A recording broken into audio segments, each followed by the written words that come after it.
오늘 우리에게 주시는 하나님의 말씀은 신약성경 히브리서 10장 21절부터 25절까지 말씀입니다. 허락하신 말씀을 봉독하겠습니다.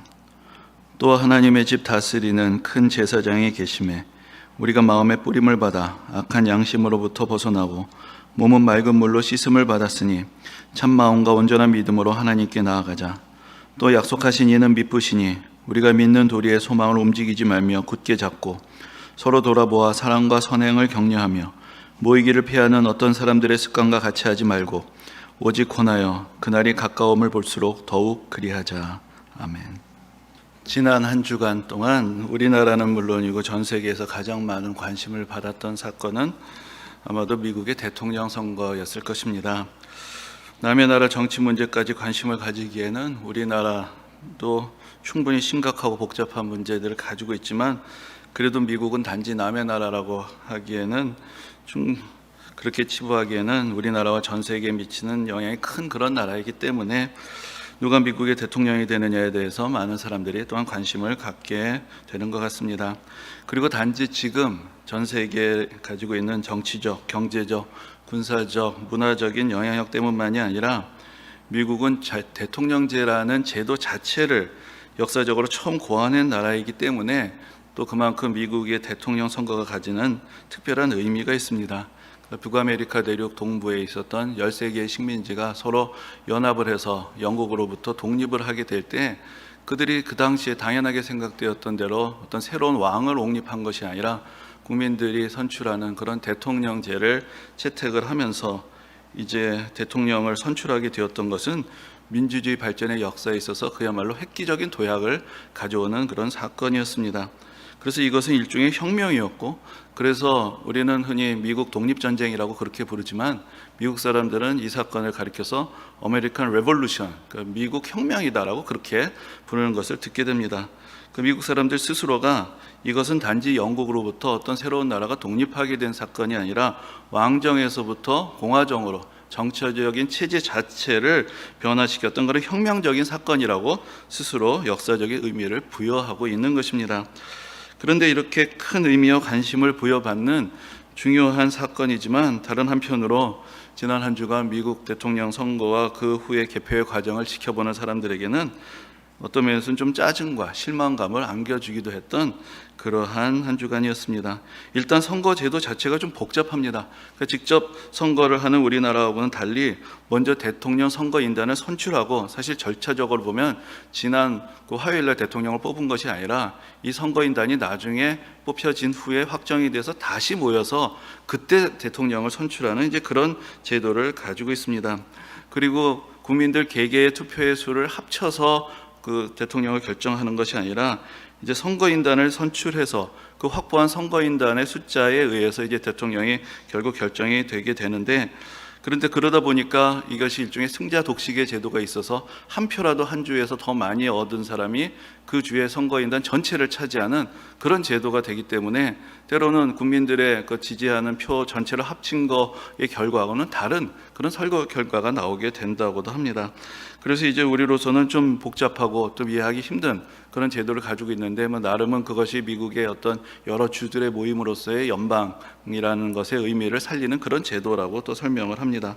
그리고 우리나라 같으면 선거가 끝나자마자 출구조사 결과가 발표가 돼서 대충 이제 누가 된 건지 알 수 있고 하룻밤 안에 모든 개표가 다 끝나게 되는데, 이건 지난 화요일 날 선거를 했다는데 아직도 개표가 완전히 되지 않는 이제 그런 상황이 좀 사람들의 마음을 좀 지치게 하기도 합니다. 그런데 사실 이런 건 별일 아니고, 더 결정적으로는 이거는 무슨 야당 후보도 아니고 현직 대통령이 선거가 부정이라고 말하고 개표 결과에 승복하지 않겠다고 공공연하게 말하고 지지자들이 선거 결과에 불복하도록 선동하는 것 같은 그런 모습을 보면, 야, 이게 정말로 우리가 모범으로 삼아온 민주주의를 대표하는 그런 나라의 모습인가 하는 그런 실망감도 갖게 됩니다.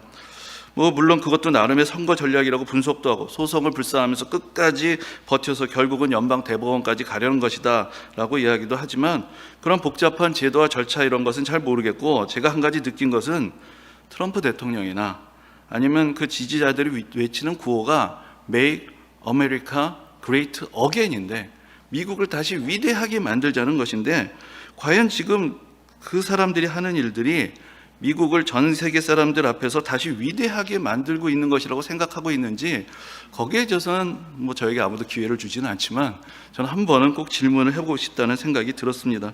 오히려 이런 과정을 통해서 느끼는 것은, 야, 미국을 지금 이 사람들이 위대하게 만들고 있구나가 아니라, 참 미국이란 나라도 많이 힘들구나, 많이 병들어가고 있구나, 오히려 그런 것만을 느끼게 되었습니다.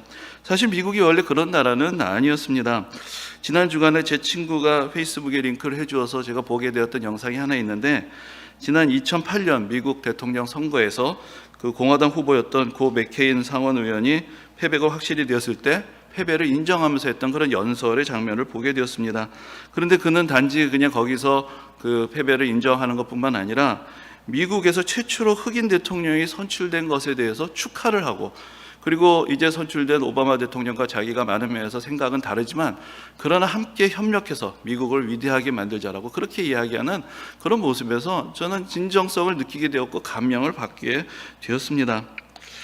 미국에 대한 이야기를 이렇게 장황하게 드리는 것 같지만 여러분, 좀 죄송한 말씀인데 저는 가끔 스스로 나는 참으로 대단한 친미주의자다라고 그렇게 생각을 할 때가 있습니다.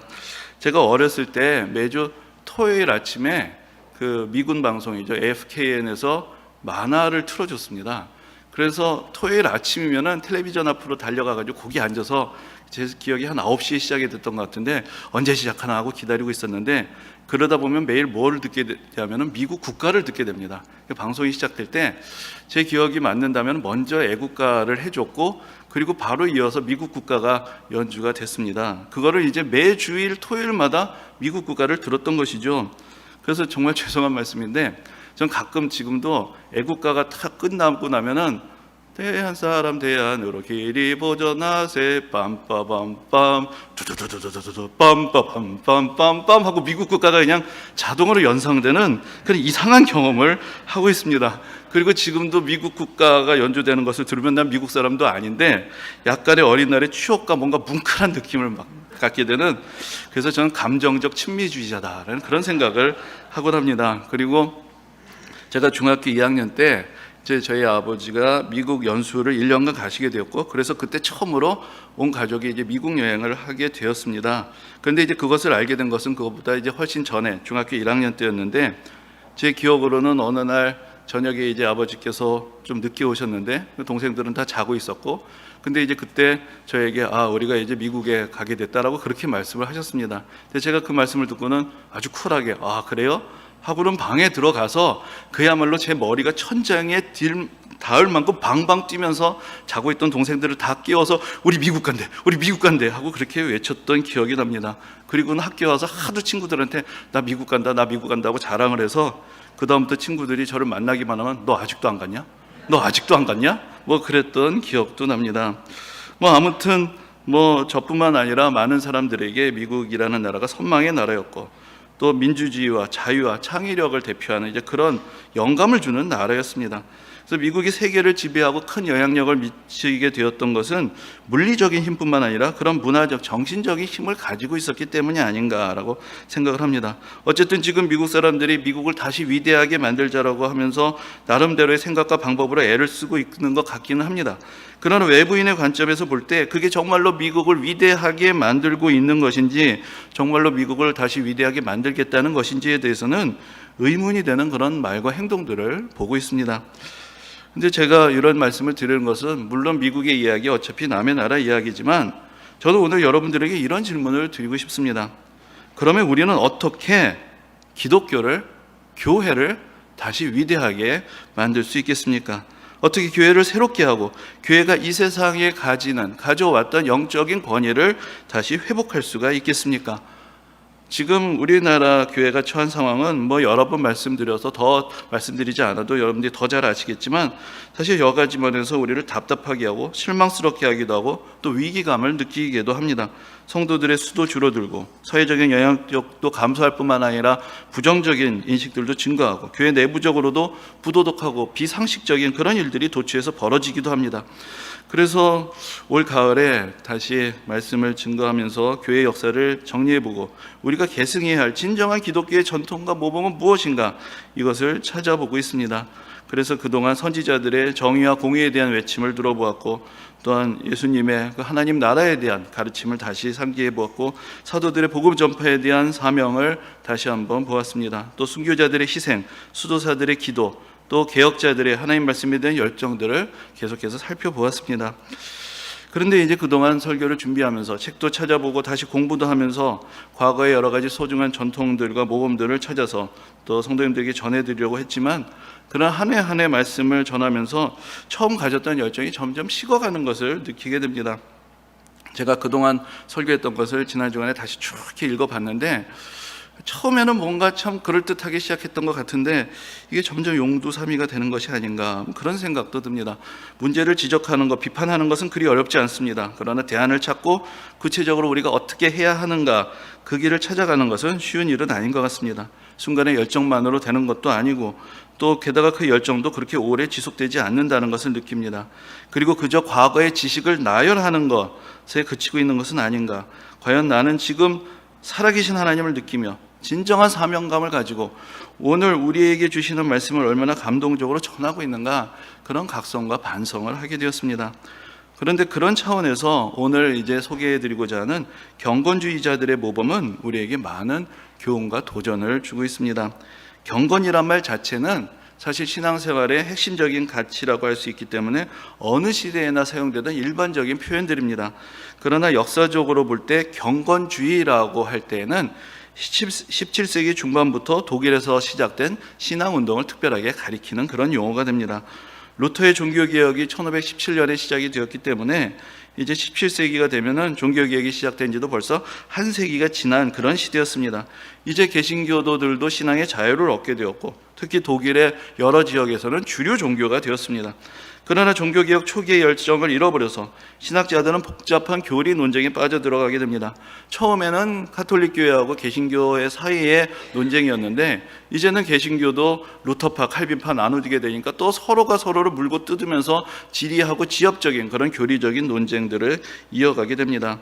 그리고 예전에는 개신교 목사가 된다는 것은 그야말로 목숨을 내놓는 일이었는데, 이제는 세상에서도 명예를 얻을 수 있는 그런 일이 되었고, 그래서 목회자들도 세속화되어서 더 좋은 자리들만을 찾아다니는 그런 일들이 빈번하게 나타납니다. 예배는 형식화되어서 예배의 설교라는 것도 현학적인 지식만을 나열하는 지루하고 감동 없는 설교를 성도들이 인내하며 의무감을 가지고 듣는 시간에 불과하게 되었습니다.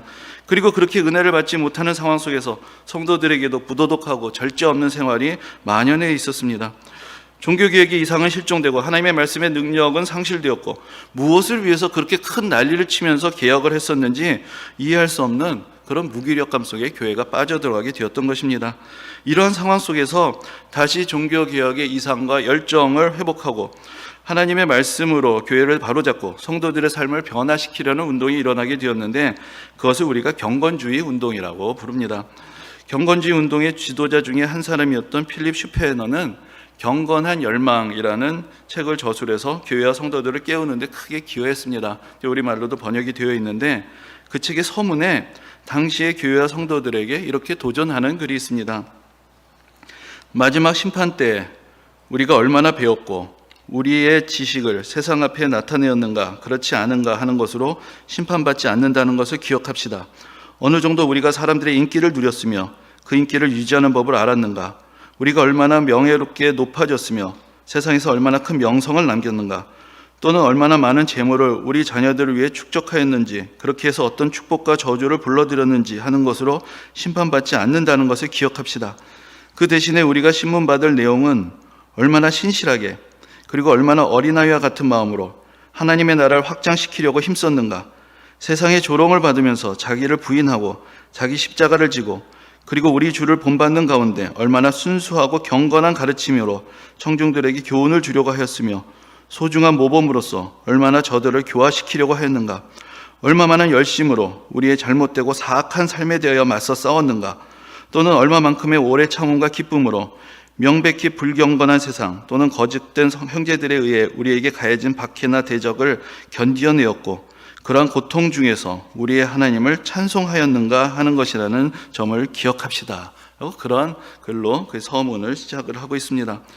경건주의자들은 지식으로 머리로 믿는 신앙이 아니라 마음으로 믿는 신앙, 몸으로 실천하는 신앙에 대해서 강조하였습니다. 복잡한 교리 논쟁이나 외적인 신앙의 형식이 아니라 내면의 신앙, 마음의 신앙, 내가 느끼고 경험하고 반응하고 간증할 수 있는 그런 은혜의 체험과 사랑의 실천에 대해서 강조하면서 교회와 성도들을 각성시키고자 했던 것입니다. 그 슈페너와 경건주의자들은 그 후로 또 신앙생활에 큰 영향을 미치게 되는 중요한 도전과 또 여러 가지 실천의 방법들을 제안을 해 주었습니다. 몇 가지로 요약해 보면 다음과 같습니다. 첫째로 성경에 대한 강조입니다. 먼저 하나님의 말씀인 성경의 내용을 충분히 이해할 수 있도록 목회자들도 가르쳐야 하고 성도들도 성경을 직접 읽고 연구해야 한다고 말합니다. 단지 설교를 듣는 데서 그치지 않고 성도들이 직접 성경을 읽고 묵상해야 할 뿐만 아니라 특별히 서로 받은 은혜를 함께 나누는 그런 모임들을 통해서 목회자들뿐만 아니라 성도들이 직접 자기 입으로 자기들이 받은 은혜를 나눌 수 있는 그런 모임을 가져야 한다고 그렇게 제안을 합니다. 또 둘째로 이것과 연결해서 평신도들의 참여를 강조합니다. 평신도들이 루터가 주장했던 그 만인 제사장직의 가치를 소중하게 여기면서 신앙의 주체가 되어서 복음을 증거하고 믿음의 삶을 서로 권면하며 기도에 힘쓰면서 적극적으로 교회 생활에 참여해야 한다라고 그렇게 말하고 있습니다. 그리고 셋째로서 그리스도인들의 삶의 실천, 즉 사랑의 실천을 강조합니다. 믿음의 증표를 사랑으로 드러내야 한다라고 그렇게 말하며 이웃에게 사랑으로 봉사할 수 있는 기회를 놓치지 말아야 한다고 그렇게 말합니다. 그리고 넷째로 소모적인 교리 논쟁을 삼가고 불신자들이나 이단들에게 삶의 모범으로서 교훈을 주어야 한다라고 그렇게 강조합니다. 특별히 이 부분에 있어서 구체적인 몇 가지 제안을 더하게 되는데, 첫째로는 먼저 우리들이 스스로가 진리 안에 바로 서 있어야 하고, 그리고 불신자들과 이단자들의 구원을 위해서 기도해야 한다라고 그렇게 가르칩니다. 그리고 둘째로 그들에게 선한 본을 보여주고 그들을 성나게 하지 말아야 한다라고 말합니다. 그들에게 나쁜 인상을 주게 되면은 그들을 회심시키기 어렵기 때문입니다. 또 셋째로 복음을 전할 기회를 얻는다면 겸손하게 그러나 확고하게 진리를 전해야 하고 모든 일에 있어서 진심으로 우러나오는 사랑으로 해야 한다라고 그렇게 말합니다. 그리고 넷째로 불신자들과 이단자를 향한 사랑의 실천이 언제나 동반되어야 하고 그들을 모독하거나 그들에게 부당한 행위를 하는 것을 삼가고 그들을 진정한 이웃으로 대해야 한다라고 그렇게 교훈을 주었습니다. 저는 경건주의자들의 가르침과 열정과 또 그들의 지혜를 보면서 오늘 우리나라 교회에 주는 교훈들을 발견하게 됩니다. 지금 우리나라 교회에는 위기감이 퍼지고 있습니다. 정부의 정책에 대해서 불만을 갖기도 하고 교회 내에 잘못된 사상이 퍼지고 있다라고 그렇게 경계하는 사람도 있고, 지금 우리 사회에 옳지 않은 제도와 행태들이 일어나고 있다고 생각하면서 분노하고 적극적으로 반대를 표현하는 분들도 있습니다. 그런데 그 가운데서 오히려 기독교가 더 편협하고 오히려 혐오를 조장하는 그런 집단으로 비춰지고 있는 또 그런 또 다른 위기를 보게 되기도 합니다. 지난달 14일에 또 남양주에 있는 어느 절에 개신교 신자가 하나님의 계시라며 불을 질러서 전각이 전소되는 그런 일이 있었다고 합니다. 그러자 이번에는 조계종에서 성명서를 발표를 했습니다. 근데 그 성명서 내용을 보면은 다름을 인정하지 않는 개신교인에 인한 방화 피해는 문화재를 보유한 부산 범어사, 여수 향이랑 같은 천년 고찰은 물론 다수의 사찰에서 발생했고 불상 훼손 또한 멈춤없이 반복되고 있다라고 이야기를 하고, 개신교단의 지도자와 목회자들은 개신교 신자들의 이러한 반사회적인 폭력 행위가 개신교 교리에 위배된다는 점을 명확하게 공표해서 신자들을 올바로 인도해야 할 책무가 있다라고까지 지적을 합니다. 그리고 개신교에 대해서 폭력과 방화를 양산하는 종교가 아닌 화합의 종교로 거듭나라고 그렇게까지 지적을 하는 그런 일이 있었습니다. 여러분 어떻게 생각하십니까? 어떻게 하는 것이 다시 교회가 이 세상 속에서 권위를 회복하고 영향력을 회복하는 일이 되겠습니까? 우리가 어떤 태도를 가져야 합니까? 어떤 자세를 보여줘야 합니까? 혹시나 우리의 어리석음이 마치 미국을 다시 위대하게 만들자고 하면서 오히려 다른 나라들에게 실망감을 주고 있는 그런 우를 우리도 지금 따라하고 있는 것은 아닌가, 그런 염려를 하게 되는 것입니다.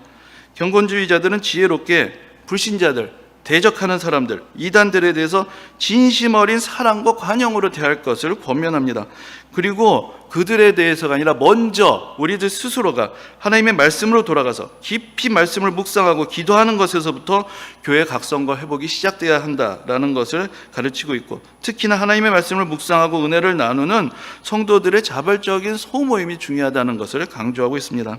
오늘 주보에도 그러한 그림을 하나 실어드렸는데, 그 경건주의자들의 소모임의 장면을 묘사한 그런 그림을 그 주보의 표지에 실어드렸습니다. 예배와 설교만이 아니라 이런 소그룹 모임을 통해서 은혜를 나누고 서로의 신앙의 실천을 격려했던 그런 경건주의자들의 모범이 계승이 되어서 오늘날 우리가 또 구역이나 목장을 조직해서 은혜를 나누게 된 것입니다. 근데 경건주의자들의 시대에도 교회는 그럴듯한 외양을 이미 가지고 있었습니다. 종교개혁을 일으켰던 위대한 신앙의 선배들의 영광스러운 전설들을 듣고 있었고, 또 큰 예배당을 가지고 있었고, 신앙의 자유를 누리며 새로 개편된 개신교 예배의 형식 속에서 또 아름다운 개신교 교회 음악 안에서 많은 사람들이 모여서 신앙생활을 했습니다. 그러나 그런 외적인 형식과 전통 속에서 신앙의 열정과 진정한 회심과 사랑의 실천이 결여된 껍데기만 남은 신앙들이 이어지고 있었기 때문에 여기에 대해서 경종을 울리면서 경건주의자들은 내면부터 시작되는 그런 실질적인 개혁운동을 통해 종교개혁의 이상을 실현해내고자 했던 것입니다. 우리나라 교회도 영광스러운 과거의 역사를 가지고 있습니다. 복음 전파에 열정이 있어서나 기도에 열심이 있어서나 또 사회 개혁에 대한 헌신에 있어서 어느 나라 교회들보다도 모범이 되는 그런 자랑스러운 역사를 가지고 있습니다. 그리고 우리도 외형적으로는 모든 것을 다 갖추고 있습니다. 여러 대형 교회들이 있고 곳곳에 교회가 없는 곳이 없고 각 조직들이 잘 갖추어져 있고 소그룹 모임이 있고 성경 공부가 있고 선교와 구제 활동도 있습니다. 그러나 저는 이렇게 한번 다시 생각해 보게 되었습니다. 정말로 우리의 마음을 따뜻하게 하고 감동을 주고 은혜와 도전을 주었던 간증을 성도들로부터 들었던 것은 언제였던가? 그래서 다시 한번 생각해 보게 됩니다. 우리는 지금 얼마나 살아있는 믿음을 가지고 있는가? 우리의 교제는 얼마나 하나님의 은혜에 대한 간증이 이어지고 있는가? 우리는 얼마나 진실된 믿음을 가지고 확신하며 기도하고 있는가? 우리는 하나님의 말씀을 얼마나 깊이 마음에 새기며 순종하고 실천하고 있는가? 우리 스스로 다시 한번 되물어보게 됩니다. 우리는 지금 외적인 위기보다 우리 내면의 신앙의 위기를 경험하고 있는 것이고, 참으로 아이러니하게도 그리스도인으로서 불신앙의 위기를 겪고 있는 것입니다. 경건주의자들의 교훈은 이 모든 문제에 대한 해답이 성도들 한 사람 한 사람의 하나님의 말씀에 대한 깊은 묵상을 통해서, 그리고 성도들이 함께 모여서 은혜를 나누고 서로 권면하며 믿음을 붙들어주는 소그룹에서부터 시작이 되어야 한다라는 것을 우리에게 가르쳐 줍니다. 우리가 오늘 함께 보신 본문에서도 그 히브리서를 기록한 사도는 이렇게 말합니다. 서로 돌아보아 사랑과 선행을 격려하며 모이기를 피하는 어떤 사람들의 습관과 같이 하지 말고 오직 권하여 그날이 가까움을 볼수록 더욱 그리하자라고 그렇게 권면을 합니다. 예수님도 말씀하셨습니다. 두세 사람이 모인 곳에 나도 그들과 함께 있다라고 그렇게 말씀하셨습니다. 사실 지금은 참으로 모이기가 쉽지 않은 그러한 상황을 맞이하고 있습니다. 그러나 그렇다고 해서 우리가 모이기를 피할 수는 없는 것입니다. 우리에게 허락된 최대한의 범위 안에서 또 우리에게 허락된 가능한 최대한의 방법을 통해서 우리는 다시 모이기를 힘쓰며 무엇보다도 말씀을 위해서 모이고 기도를 위해서 모이기에 힘써야 합니다. 그리고 이렇게 어려운 시기일수록 오히려 복음의 실천, 사랑의 실천을 위해서 헌신할 수 있는 그런 성도들이 되어야 할 것입니다. 전에도 말씀드린 적이 있지만 지금 우리의 목장 모임, 소그룹 모임, 또 우리의 봉사, 섬김 이런 것들을 중단하게 된 것이 다만 정부의 방역 정책 때문만이 아니라 하나님께서 우리가 그동안 가져온 모임을 기뻐하지 않으셨기 때문은 아닐까라는 그런 생각을 해보며 반성을 해보곤 합니다. 혹시 우리의 나눔이 하나님의 나라의 이야기가 아닌 이 세상 나라에 대한 이야기로 채워지고 있었던 것은 아닌가? 하나님의 말씀에 대한 묵상과 은혜와 나눔, 서로를 향한 진실된 기도가 아니라 결국은 세상의 자랑과 세상의 염려로 가득한 그런 이야기가 있었던 것은 아닌가? 다시 돌아보게 하고 또 하나님께서 우리의 모임을 새롭게 할 수 있도록 기회를 주신 것은 아닌가 하는 생각을 해봅니다.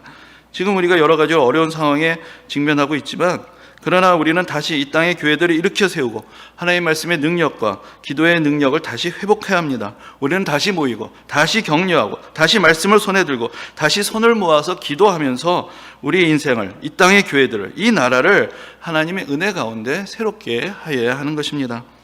하나님의 말씀에서 다시 교훈을 얻으며 믿음의 선진들의 모범에서 또 도전을 받으며 다시 우리 믿음의 각성을 얻고 오늘 우리 가운데서 역사하시는 하나님의 은혜를 새롭게 누리는 성도님들이 되시기를 주님의 이름으로 축원합니다.